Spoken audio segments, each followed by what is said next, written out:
Hi, I'm Tony with Cozy Cabin Gardens. I garden in a Zone 5 in central Maine. Used to be Zone 4B. Not sure it's not, still is, but they claim 5 now, and that's what we're gonna rock with. I thought we'd kind of talk about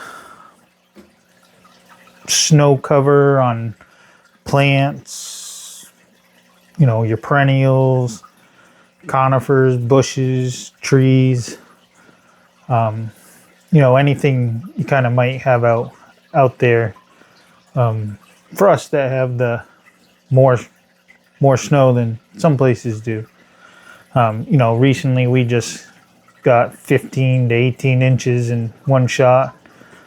I think most of New England pretty much got buried there, and now they're talking about another one coming. I sure hope not. I am ready for spring, and it's only January. My last frost date is May 15th. So we're still a ways away. So snow really is, it's a good insulator. Your perennials, your tops all die back on your perennials. Stores all its energy in the roots, and then the snow insulates it when it's on the ground. It's good for them. Helps protect them. If you have conifers, I have one, two, three newly planted, I don't know, 1.5 feet, maybe 2 foot tall conifers. Planted a baby blue spruce, blue point juniper, and a blue arrow juniper. They're just small. They're completely under the snow. Not a big deal. That's fine. They can be under the snow. You might be asking, well, they ain't getting no sunlight. Look, the easy answer to it is when they're out in nature, the snow buries them. Nobody's there going to clean them off. They're gonna be fine. Snow load is more of an issue. With the blue point juniper and the blue arrow juniper I got, they're still small, but as they grow, that's something I may have to keep an eye on. They're skinnier, more pillared type trees. When you tend to have those trees, the angle of your branching tends to be, if this is your main stem, the angle of the branching tends to be more like this instead of out like this. So when it's out like this, a lot of your green is, on this end, and this is the stem and the branch that attaches to the tree. Snow will go by, you'll get a little bit on here, it can flop off. When you have it like this, it basically creates a good pocket for everything to fill in there, and it can get in there and in there. And that also kind of makes weaker branching. So as it goes, now it's having a breaking point, and they can break off. So that snow load is something to watch out for. A lot of people will take burlap. You can wrap them. Arborvitaes are known for this. They get the snow, they splay open, and then they're like that for so long they get stuck like that. So take burlap, you can wrap it around. That will tighten and hold the branches in place closer to the trunk, so you don't have that issue. I guess when they're small, I've seen people build little houses or like teepees and just set them over them, so when the snow comes, it hits and slides and keeps it protected. So just keep in mind, if you have, I'd say anything that they've made to be fast growing, or that pillared shape, skinnier yet full, those you need to be on the eye out for the snow loads on those. If a branch did break off, depending how it is, it's not necessarily the end of the tree. But it definitely, anytime open wounds and the bark can't wrap itself and grow back around, and the cambium come back around to heal itself, leaves it open to pests and fungals and anything that can get in there. I mean, we all know a healthy plant is the best plant. When a plant's not doing healthy, that's when we get diseases and bugs and everything on our plants.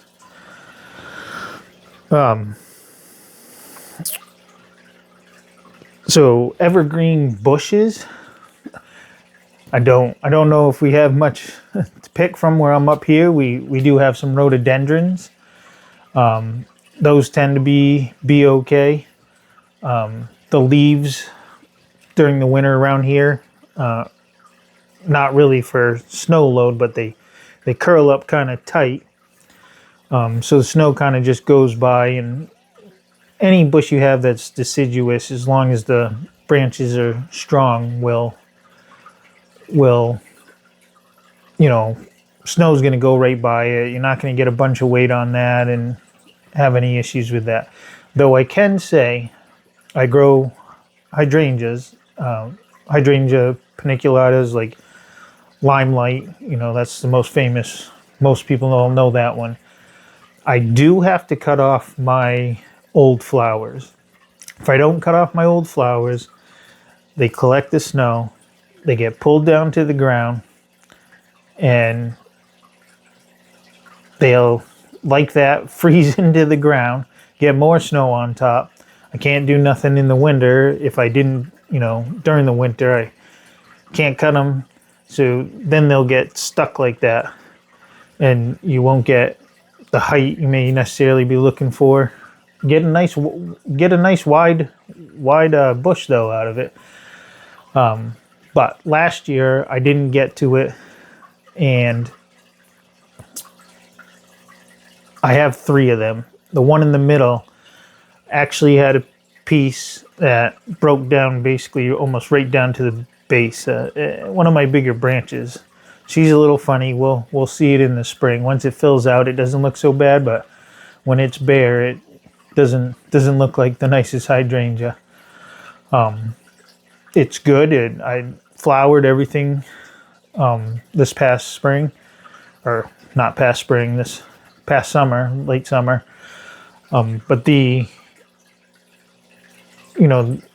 opens it to possibility of something happening and me losing it.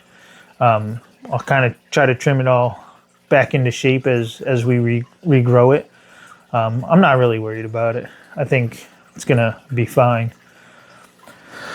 I was talking about the rhododendrons. I think one of the biggest things with evergreens, whether you have an evergreen bush or you have, conifers, is winter burn. And you kind of get winter burn from 2 ways. Definitely, we have cold, dry winds. I mean, this morning we started off here at negative 12 degrees. Windy, 20, 25 mile an hour winds. If you have things out in the open, that can really desiccate the leaves and turn things brown, because it's pulling the moisture away from its surface. That's why the rhododendrons curl up. They curl up so you have less surface on your leaf, and it won't burn the leaves. So that's one of their kind of defense mechanisms, and then go out in the spring, they unfurl and look like nothing ever happened. Nature's pretty awesome like that. The evergreens, though, same way. Most of them are made, and if you're growing something in your zone, should be able to handle that. But you do occasionally get, the sun's at a low angle during the winter. So if you plant one maybe near your house or something, the sun coming off, reflecting off, it can burn some of that. And then I'm going to say probably the biggest thing, and this goes for all plants. This does not just go for evergreen type. This is for all your plants. And sometimes people ain't thinking of this. I see this as I'm driving the roads of Maine all the time. People plant their arborvitaes or evergreens close to the road, real close, and they end up dying and turning brown. The reason for this is some of it is just, exhaust pollution and stuff like that coming off vehicles, but the biggest is, they salt the roads around here. So that salt goes down, liquefies, drains, because all our roads are made to drain off to the sides, and that's what's killing plants. So if you have stuff planted near a driveway or a walkway, and you're going and you're putting ice melter down, in the form of that salt, that gets down, it gets into the roots, and it's eventually, it will just kill the plant. So try to keep salt away from them areas the best you can.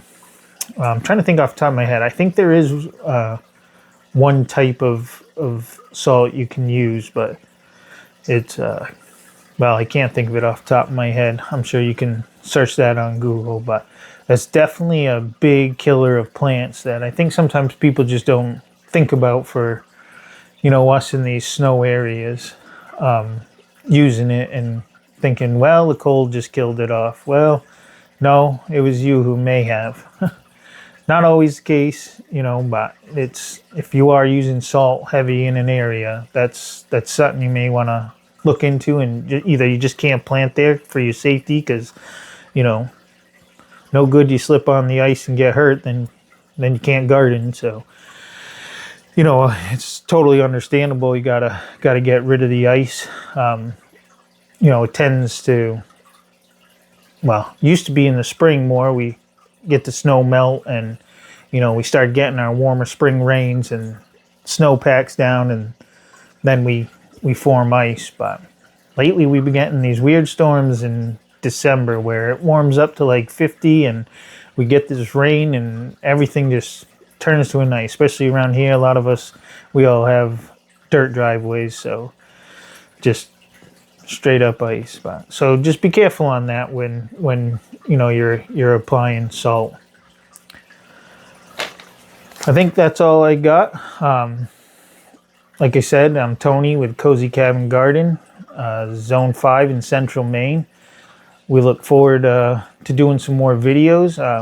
It's winter. I'd love to be outside and show you my garden and what I've built, and what I'm continuing to build. I guess I can kind of give you a quick little insight into me. I am a licensed arborist. That's what I continue to do for work. Kind of picked up gardening as a hobby about 5 years ago, and just got hooked and started kind of going wild. Used to be the guy that was spending a lot of money and putting it and trying to have a nice looking lawn, and I'll show you in the spring, but kind of don't matter because no one can really see my lawn. I'm surrounded by woods. I stopped and said, hey, what am I doing here? What's this lawn for? So I started buying plants. I've committed a piece of my lawn to basically native plants and let it turn back to meadow. We'll show you that. I got a big area. I just started. It's amazing 4 years in, and really the little space I've used of what I have, I'm going to continue to build beds. I'd love to hear your ideas, hear your comments.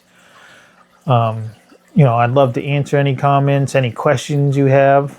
I always say the only dumb question is the one you don't ask.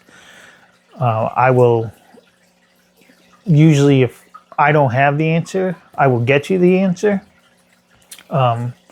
Really just, us gardeners are our community, and I think we should all support, help each other out, and that's what I'd like to do.